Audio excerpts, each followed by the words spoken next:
खुद ही को कर बुलंद इतना कि हर तकदीर से पहले खुदा बंदे से खुद पूछे बता तेरी रजा क्या है। जी हाँ दोस्तों, कामयाबी और सफलता की जीती जागती मिसाल बीसलपुर चेयरमैन डॉक्टर नूर अहमद साहब चुनावी मुद्दों पर हमारे साथ बात करने के लिए मौजूद हैं। तो आइए शुरू करते हैं डॉक्टर नूर अहमद साहब से बातों का सिलसिला। डॉक्टर साहब, बातों का सिलसिला शुरू करने से पहले हमारा न्यूज नेटवर्क आपका बहुत बहुत स्वागत, अभिनंदन, वेलकम इस्तकबाल करता है। नूर अहमद साहब, बात शुरू करते हैं साल 2017 से, जबकि नगर निकाय के चुनाव का आगाज हुआ था, दौर दौरा चल रहा था और आप बीसलपुर शहर की जनता के बीच तमाम मुद्दों के साथ और तमाम वादों के साथ उतरे थे। अगर बात की जाए जनता से किए उन वादों की, तो कितनी हद तक आप उन वादों पर खरे उतरे हैं, जबकि आपका कार्यकाल पूरा हो चुका है? 2017 में जो चुनाव हुआ था और जितने मैंने वादे किए थे यहाँ की जनता से, लगभग 99% मैंने वादे पूरे कर दिए। भले ही 1% रह गया हो। जैसे सबसे पहला मेरा वादा था कि बीसलपुर में अमन और चैन को कायम रखेंगे, हिंदू मुस्लिम एकता को बरकरार रखेंगे। इन 5 सालों के अंदर कोई भी बदअमनी इस बीसलपुर के अंदर नहीं हुई। हिंदू मुस्लिम एकता को इतना मजबूत हमने किया है कि आज हिंदू भाई आप किसी गली से चले जाएं, इतना मान इतना सम्मान देते हैं कि हम उनके कर्जदार हो गए हैं। तो पहला मुद्दा जो था मेरा कि हिंदू मुस्लिम एकता के प्रति सभी धर्म, सभी जात, सभी वर्ग के लोगों को सम्मान देंगे, वो मैंने किया। उसके बाद लड़कों का, यहाँ के नौजवानों का एक सपना था कि यहाँ एक स्टेडियम बना दिया जाए। कॉलेज के पीछे जो ग्राउंड है उसमें मैंने स्टेडियम बनाया और फर्स्ट क्लास स्टेडियम बना हुआ है। बच्चे अपने क्रिकेट से लेकर जो भी गेम है उसमें कर रहे हैं। एक वादा था कि एक टंकी का कम से कम निर्माण कराएंगे, पानी की टंकी का। ब्लॉक के सामने जो काशीराम आवास है उनके सामने एक टंकी का हमने निर्माण कराया और वहाँ पर पार्किंग की, बहुत सुंदर पार्किंग है। यहाँ के बच्चों का सपना था कि हमारे यहाँ पार्किंग होना चाहिए। कॉलेज के गेट के दोनों तरफ इस समय पार्किंग का काम बहुत तेज़ी से चल रहा है। वृद्धावस्था जो बिहारी पब्लिक स्कूल के पूरब साइड में वृद्धावस्था बनी हुई है हमारी नगर पालिका की जगह में, उसका इतनी शानदार पेंटिंग की गई है और शानदार उसमें पार्क बनाई है कि देखने के लायक है। जो पार्क पहले थी उनका सौंदर्यीकरण कराया गया। काशीराम योजना के जो आवास बने हुए उनके सामने पार्किंग की गई। इस तरह पार्किंग का काम भी पूरा किया। तीसरा ये था कि यहाँ स्ट्रीट लाइट के पोल मेन रोडों पर नहीं थे। 7-7 लाख रुपए के स्ट्रीट लाइट के पोल हर चौराहे पर मैंने लगवाए। इसके अलावा कब्रिस्तानों में कहीं लाइट की कोई व्यवस्था नहीं थी, कहीं सड़कों की जाने की व्यवस्था नहीं थी। आज यारी गाँव का रमतुल्ला अलग में चले जाए, चारों तरफ सड़कों का जाल बन गया है। अगर रात में भी कोई मैयल लेके जाएगा तो उसे कहीं भी तकलीफ नहीं होगी, सीधे सड़क से जाएगा। और कितनी दूर से भी आए, चारों तरफ सड़कें हैं कब्रिस्तानों पे, और कब्रिस्तानों के अंदर, सभी कब्रिस्तानों के अंदर लाइट की पूरी व्यवस्था कराई गई। इसी तरीके से हिंदू भाइयों के यहाँ भी जो शमशान घाट हैं या शमशान भूमि है, वहाँ पर लाइट की व्यवस्था, पार्किंग की व्यवस्था और कुर्सी डालने की व्यवस्था, स्टील की कुर्सियाँ डाल दी गई। 2-2 कर्मचारी वहाँ पर मुस्तैद कर दिए गए, मतलब साफ सफाई के लिए। या कोई गरीब आदमी आए इस तरीके से जिसके पास लकड़ी या किसी को साधन ना हो, तो नगर पालिका द्वारा उसको मुहैया कराई जाए और मुहैया कराते भी हैं। इसके अलावा दुबे तालाब जो सदियों से जीर्ण अवस्था में पड़ा हुआ था, जिसको कोई देखने वाला नहीं था, उसमें 70 लाख रुपया लगा के 20 लाख रुपये विधायक जी ने अपने कोटे से दिए, 50 लाख रुपये हमने दिए। 70 लाख रुपये से दुबे तालाब का निर्माण कराया, वहाँ पर भी पार्किंग का काम किया। वहाँ पर हमारा इंडियन फ्लैग राष्ट्रीय झंडा लगा हुआ है, कम से कम 70 फीट ऊंचाई का पोल पर झंडा लगाया। चारों तरफ उसके सड़कों का निर्माण करा। ये तो रही आपके द्वारा शहर में कराए गए विकास के मुद्दों की बात। अगर बात की जाए जो भी संभावित प्रत्याशी हैं, आपके अपोजिट हैं, तो उनका आप पर एक सीधा आरोप भी लगता है। उनका मानना है कि शहर में विकास तो नहीं हुआ, लेकिन डॉक्टर नूर अहमद साहब ने, जो बीसलपुर के चेयरमैन हैं, उन्होंने अपना और अपनी जेब का जरूर विकास किया है। क्या कहेंगे इस पर? अब उनके पास कहने के लिए इसके सिवा कुछ है नहीं कि स्टेज खड़े को क्या कहें। कभी उन्होंने हरिश्चंद्र साहब पूर्वाऊ से पूछा है कि ये अरबों की संपत्ति कहाँ से आई, इससे पहले वो क्या थे। कभी विधायक रामचंद्र वर्मा से पूछा है, कभी और विधायक मंत्रियों से पूछा है, या जो इससे पहले चेयरमैन है ठेकेदार उनसे पूछा है कि आपके पास अरबों की संपत्ति कहाँ है। डॉक्टर नूनम के पास तो 1 इंच जमीन भी नहीं है, कहीं 1 इंच जमीन भी नहीं खरीदी, जो थी वो भी बेच दी। डॉक्टर नूनम के पास एक मकान के अलावा कोई दूसरा मकान भी कहीं रहने के लिए नहीं है। हमारे बच्चों के पास एक दुकान भी नहीं है, हमने दूसरों को दे दी। इल्ज़ाम लगाने के लिए तो वो इल्ज़ाम लगा रहे हैं कि खाली मकान में कोठी बना ली, कितनी बड़ी कोठी बना ली। आज भी 2.5-3 करोड़ के कर्जे में किस चेयरमैन में हम आए, लगातार लड़के को घाटा पड़ता चला गया। कई एजेंसी उसने ली, हर एजेंसी में 40-50 लाख का घाटा पड़ा, मुकदमेदारी भाजपा सरकार, उसमें 50 लाख बर्बाद हो गए। आज मेरे जो स्तर है 1000 रुपये का नहीं है। अगर मेरा बैंक बैलेंस देखा जाए तो मेरे बैंक बैलेंस में 1000 रुपये नहीं निकलेगी। लोगों की मदद से पहले इलेक्शन लड़ा था, आज भी लोगों की मदद से ही मैं इलेक्शन लड़ रहा हूँ। मेरे पास इतना पैसा नहीं है कि मैं पोस्टर बैलेट पेपर छुपा लूँ, दूसरे ही ठेकेदार लोग वगैरह जो है इस काम को कर रहे हैं, क्योंकि मेरे वेलफेयर इतने हैं और मुझे डॉलर की ज़रूरत भी नहीं है। जिन्हें ज़रूरत है वो इकट्ठा करे। हम अल्लाह वाले लोग हैं, अल्लाह को मानने वाले हैं। इज्जत सबसे ज़्यादा, जिसकी इज्जत नहीं है वो दौलत से क्या करेगा। और मैंने इस सब के अंदर रहकर इज्जत कमाई है, मान सम्मान का कमाया है, लोगों को मान सम्मान दिया है। ये वो लोग हैं फिरका परस्त जो हमारी छवि को खराब करने की कोशिश कर रहे हैं। डॉक्टर साहब, आपका कार्यकाल पूरा हो चुका है, लेकिन इसके बावजूद भी शहर में जनता के बीच मुद्दों की एक लंबी फहरिस्त नजर आ रही है, लंबी फहरिस्त दिखाई दे रही है। इस बार आप जनता के बीच कौन से वादों के साथ, कौन से मुद्दों के साथ उतरने वाले हैं? मैं जनता के बीच उतरा हूँ। मैंने जो काम किया, लोगों को जो लाइट के संबंध जितने भी मैंने लाइटें लगवाई, काम करे, वो लोगों को बताता हूँ कि देखिए मैंने नगर के अंदर इतनी लाइट। मैं लोगों को बताता हूँ कि देखिए मैंने 80 करोड़ की सड़कें और नाले बनवाए।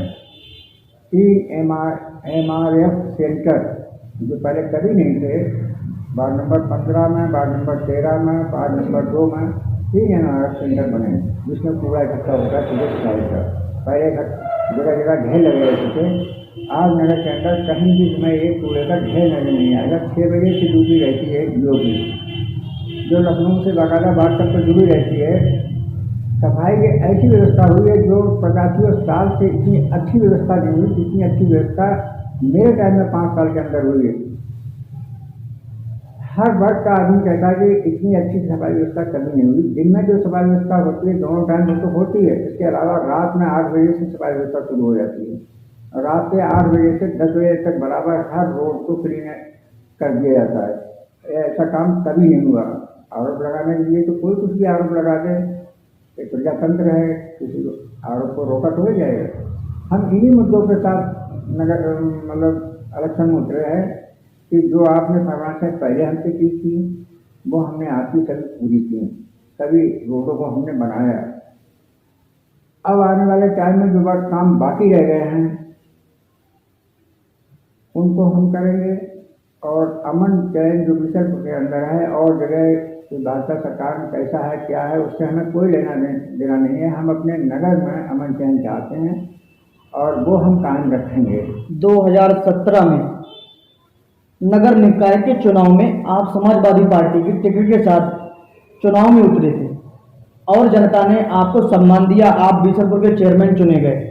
अचानक कुछ अरसे के बाद आप भारतीय जनता पार्टी में आ जाते हैं, समाजवादी पार्टी को अलविदा कहकर। लेकिन ये लगातार नहीं चला, आप कुछ समय के बाद में दोबारा से फिर समाजवादी पार्टी ज्वाइन कर लेते हैं। क्या कारण रहा था इस लंबे फेरबदल का?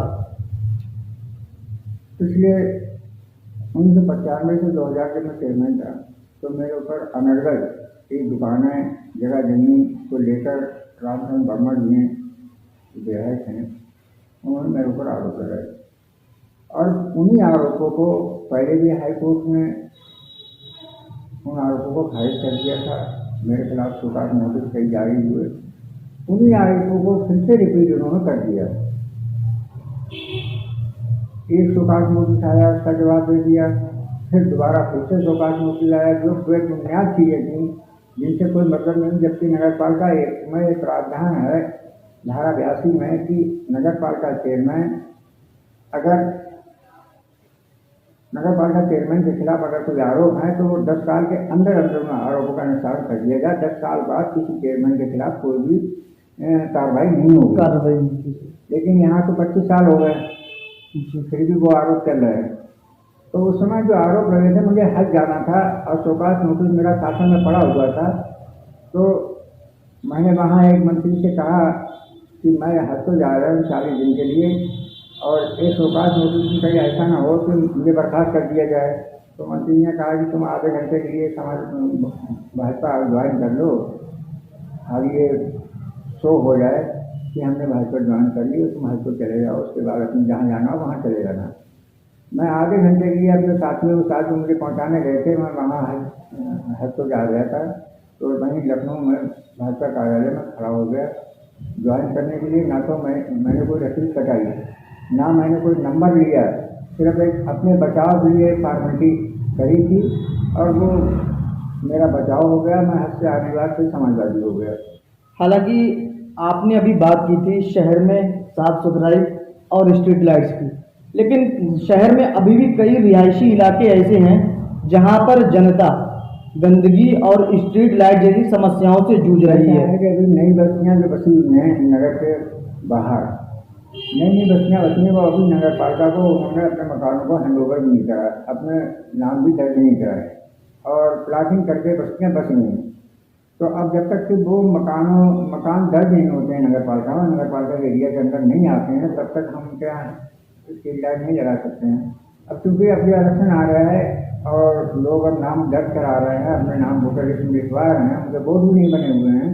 हजारों करीब 5,000 आदमी ऐसे हैं वोटर जिनके नाम नहीं लिखे गए, जो अब बढ़े हैं, इस बार बढ़े हैं। तो वो आने वाले टाइम में सब कन्वर्ट हो जाएंगे। उन इलाकों में जो नगर पालिका से बाहर हैं, जो अब नगर पालिका के अंदर आ गई हैं, तो उनमें लाइट भी लगेगी, रोडों की व्यवस्था भी हो गई, पानी की व्यवस्था भी हो गई। अभी हमने 5 करोड़ रुपए का पानी का एक जल निगम को एक लक्ष्य मतलब टेंडर दिया है कि जिन बस्तियों में पानी का निकास नहीं है उनमें पाइपलाइन डाल के तालाब में उनको डाल दिया जाए। मतलब चारों तरफ से जो बस्तियाँ हैं, बीच में अगर तालाब है तो उसमें पाइपलाइन डाल के उस पानी को तालाब में डाल दिया जाए और तालाब का पानी फिर एक नाले द्वारा उसको निकाल दिया जाए। इस व्यवस्था के लिए भी 5 करोड़ का हमने टेंडर करा है कि जो पानी का निकास नगर के अंदर नहीं हो रहा है, जैसे रपटुआ पुल है, वहाँ तक हमारा नाला नहीं बना है। हमें विधायक जी से भी कहा थोड़ी हमारी मदद कर दीजिए, पैसा नहीं आ रहा है, कोरोना के बाद में हमारा आधा पैसा कट गया है। तो विधायक जी ने भी आश्वासन दिया है परसों दीपावली में कि हम 2 करोड़ रुपये आपको देंगे। हमने रपटुआ के पुल तक जब तक नाला नहीं बनेगा तब तक ये पानी पास नहीं होगा। तो उस पानी के निकासी के लिए पूरी व्यवस्था कर रहे हैं। और जिन बस्तियों में जो नई बस्ती बसी हुई हैं, खासतौर से हिंदू समाज में, मुसलमानों में तो बहुत कम लोग बड़े हैं, हिंदू भाई ज़्यादातर गांव से आके यहाँ बस गए हैं, तो उनका विकास जिस तरीके से अंदर तस्वीर किया गया उसी तरीके से उनका विकास भी कराया जाएगा। शहर में जनता के बीच मुद्दों की तो भरमार है, लेकिन कई समय से, काफ़ी लंबे समय से जनता को एक अच्छे स्टेडियम की ज़रूरत है शहर के अंदर। अगर आप दोबारा से चेयरमैन चुने जाते हैं तो इन तमाम कामों पर किस तरह के अहम कदम उठाएंगे? मेरे भाई, यहाँ हमारे नगर के अंदर कहीं बड़ा स्टेडियम बनाने की जगह नहीं है। सिर्फ ऐसा इंटर कॉलेज के पीछे जो जगह है उसको और सौंदर्यीकरण किया जा सकता है, या फिर डिग्री कॉलेज के अंदर जो जगह है उसमें, क्योंकि वो इससे दूरी जगह है, वो बड़ा स्टेडियम वहाँ बन सकता है। सरकार ने अगर मदद करी स्टेडियम बनाने के लिए करोड़ों रुपए दिए, और आज हमारे पास जो राज्य से पैसा आ रहा है, जो 1,56,00,000 रुपये हमें मिलता था पहले, अब वो घट के 1 करोड़ रह गया, जबकि 1,10,00,000 की तनख्वाह निकल रही है। तो आज जो पैसा हमारा काट दिया गया है कोरोना से, उसकी वजह से इतनी दिक्कत आ गई कि हमारे पास पैसा स्टार्ट में 1,000 रुपये भी नगर पालिका में नहीं रहता है। जो भी हाउस टैक्स वसूली होती है, डीजल, पेट्रोल, फौरिया, बेलचा, झाड़ू, यही पूर्ति नहीं होती है।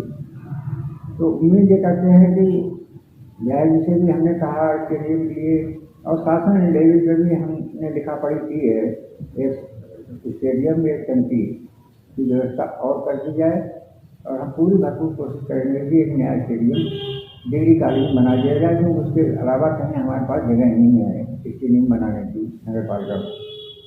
आज के हमारे इस कार्यक्रम के माध्यम से आप हमारे व्यूअर्स को, हमारे दर्शकों को, शहर की जनता को किस तरह का संदेश देना चाहते हैं?